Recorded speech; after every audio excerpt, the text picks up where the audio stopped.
ભરૂચમાં જાદવ સમાજના યુવાનોએ ભજન કીર્તન સાથે જાગરણ કરી વર્ષોથી ચાલી આવતી પરંપરા મુજબ મેઘરાજાની પ્રતિમા બનાવી હતી। ભરૂચમાં વસતા જાદવ સમાજ દ્વારા 254 વર્ષથી અષાઢ વદ 14ની રાત્રિએ મેઘરાજાની માટીની પ્રતિમા બનાવી તેની સ્થાપના કરવાની પરંપરા ચાલી આવી છે।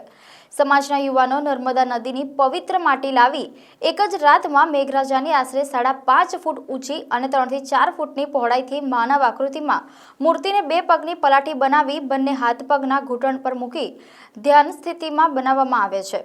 મેઘરાજાની પ્રતિમાની વિશેષતા એ છે કે દરેક વર્ષે અલગ અલગ શિલ્પકારો દ્વારા મેઘરાજાની પ્રતિમા તૈયાર કરાતી હોવા છતાં તેની મુખાકૃતિમાં કોઈ જ ફરક આવતો નથી।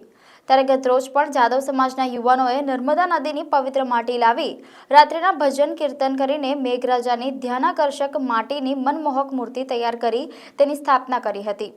મેઘરાજાના દર્શન માટે ગુજરાત સહિત સમગ્ર ભારતભરમાંથી જાદવ સમાજના લોકો ભરૂચ ઉપરાંત ગુજરાતભરના ભાવિક ભક્તો શ્રાવણ માસમાં મેઘરાજાના દર્શન પૂજન અને ભજન કીર્તનનો લાભો લેવા ઉમટી પડે છે। ભૃગુ શ્રી પાવન ભૂમિ ભૃગુ કચ્છ ને ભૃગુ કચ્છમાં વસેલ ભરૂચ ને ભરૂચ ભોઈ સમાજ છેલ્લા 250 વર્ષથી વધુ સમયથી જલદેવતાની પ્રતિમા બનાવે છે।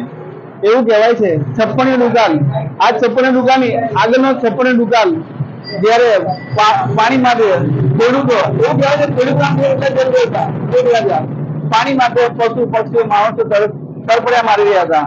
પાણીનો કોઈ અંસાર નહીં, જાણે મેઘરાજા રીસાઈ ગયા હોય એવું લાગતું હતું।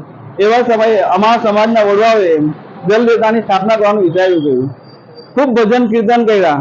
સત્ય પ્રેમ અને કરુણાથી અમારો સમાજ સંકળાયેલો છે અને જોડાયેલો છે। ખૂબ ભજન કીર્તન કર્યા પણ કોઈ અંતર આવ્યો નહીં। એમાં એક સંત આવીને અમને કહી ગયા કે તમે આ શું કરી રહ્યા છો આટલા વર્ષોથી? અમે કહ્યું કે અમે ભગવાનની આજીજી કરીએ છીએ, મેઘરાજાની જલદેવતાની, કે ભાઈ વરસાદ રૂપે પૃથ્વી પર આવે। એમને અમને કહ્યું કે જાઓ તમે મારા નર્મદા નદીમાં જાઓ, માટી લાવો, માટી લાવીને તમે જલદેવતાની સ્થાપના કરો। અમે માટી લાવી અષાઢી અમાસની રાતે એટલે 14મી દિવસે દિવાસાના દિવસે અમે કમ્પ્લીટ આ મૂર્તિ ઊભી કરી છે। તે અમે પછી મૂર્તિ બનાવી અને ખૂબ ભજન કીર્તન કર્યા। કોઈ વરસાદનો કોઈ અંતર ના આવ્યો। છેવટે સંત એકરમાં એ થઈ ગયા કે આ શું થઈ રહ્યું છે? એવા અમે એમને પ્રતિજ્ઞા લીધી કે હે જલદેવતા, જો તમે વરસાદ રૂપે પૃથ્વી પર નહીં આવો તો તમારી મૂર્તિને અમે ખંડિત કરીશું। અને એક ક્ષણ ઐતિહાસિક ક્ષણ બની ગઈ અને થોડા સમયમાં ખૂબ વરસાદ પડ્યો। આખા ગુજરાતમાં, આખા ભરૂચમાં ગામે ગામ વરસાદ પડ્યો।